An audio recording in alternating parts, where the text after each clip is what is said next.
Hello, everybody. Happy New Year.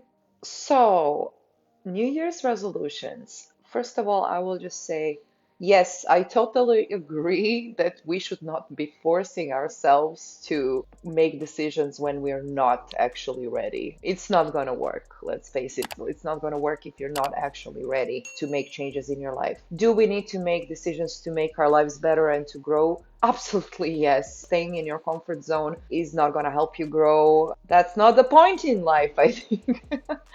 But sometimes even life encourages you to make those changes. I want to talk about when you can make those changes. I've studied this, I've trained to be a transformational coach. So actually, we did dive into this. There is a very clear cycle of change when you can make those changes. So, yeah, it doesn't have to be New Year, obviously.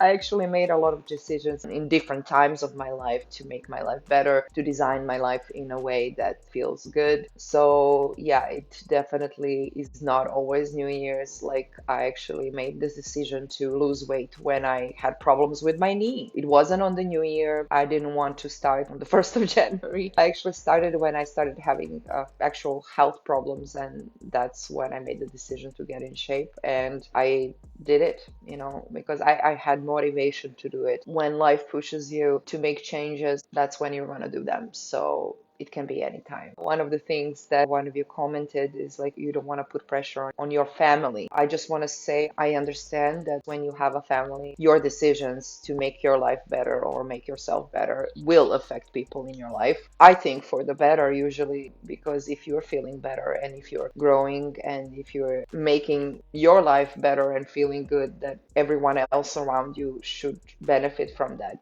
because yeah, just the energy around you will be better, and it's a positive thing in my opinion. However, your decisions are yours. It's your life. You're not making decisions for everybody around you. And I want to say, in a partnership, your partner might not be ready when you are. So, absolutely, it's not a point to make decisions for you and someone else. You're making decisions for yourself. Hopefully, in agreement with the people you live with. Hopefully, people in your life are supporting your life decisions and want to see you thrive and want to see you grow. But it is essentially your decision. I will tell you that when I was in a long-term relationship, I was definitely ready to make some changes when my partner wasn't. And that essentially did lead to our separation because I just didn't want to stay in a lower vibrational state. I wanted to grow, but I had to do it at my pace. So it's a tricky situation when we are involving with other people, but I just want to say that life's too short and you got to do what's best for you. I personally want to make the most of this life and grow as a person and create the life that I desire. This whole page, this whole business is all about life design and living on your terms. This is how I live. And if you're following me, I'm imagining that that's something that you are interested in too. So that's why I also share my experience in order to inspire you. So, when can we actually make those resolutions or decisions to make our life better? It's actually very clear. There is this cycle of change, and there are 5 steps of the cycle. I'm not going to talk about all of them, but in short, you can make a decision to change your life for the better when you reach a breaking point.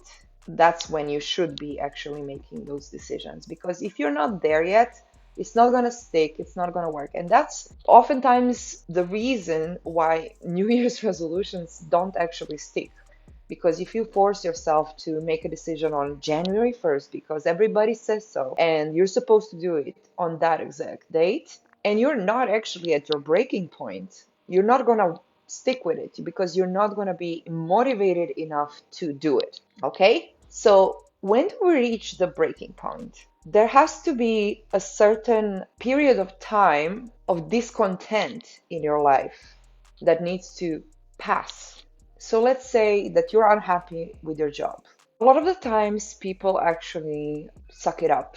They don't think anything could be better, or you're thinking, it is what it is. I'm not going to change it. You don't have the guts to change it. You think it's so complicated. You're postponing. You don't want to change because change is frightening. There is the fear of the unknown. right? There's a fear of change, and we just postpone it and we don't do those changes. You're not going to do those changes basically until you reach the breaking point. There has to be a really strong level of discomfort for the breaking point to occur.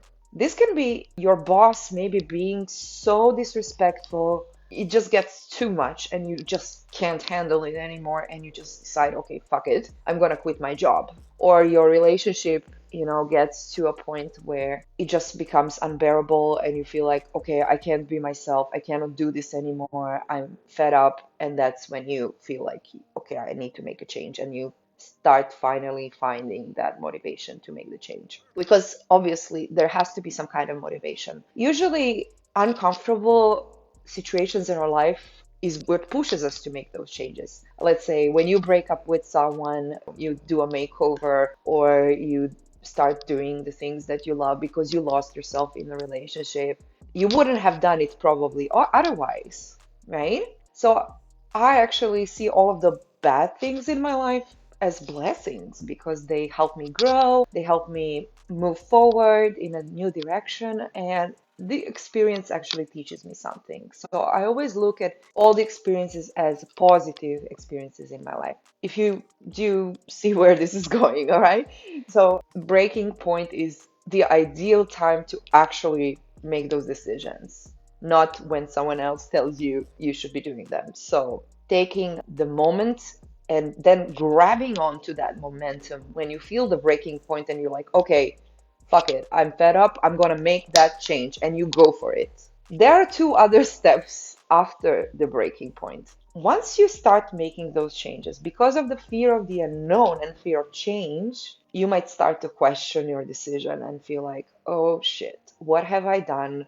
Maybe things were not as bad as I thought, and you start questioning your decision. And this is a crucial moment when you're gonna either stick with it or you're gonna go back to the old pattern, thinking that the old situation wasn't as bad as you thought. You kind of forget all of the things that you've been going through and decide to settle for that and stay in your comfort zone because that feels comfortable. You're used to it, and it just changed doesn't feel comfortable. My advice, obviously, because I don't live in that way, is to stick with it and make the changes and pursue it until the end. Honestly, because that's how you grow. One thing that is for certain, 100% certain, is that change is a constant. And the sooner you can embrace it as a constant and accept it, trust me, your life will become so much easier. It takes practice, but trust me, it gets easier after a while.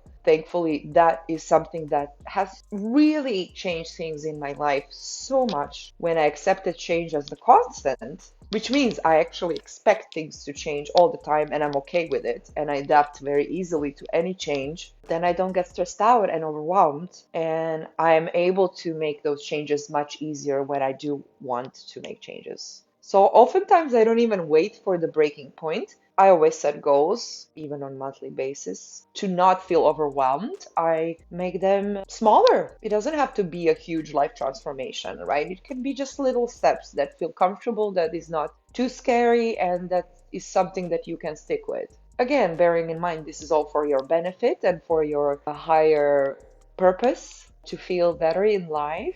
And of course, if everything is working out and if you're happy with your life, then no change is needed. However, bear in mind, if change is the only constant, there will be moments when you will need to make the changes at some point, whether you like it or not. Which leads me to the next topic I want to talk about today, which is 2023 predictions.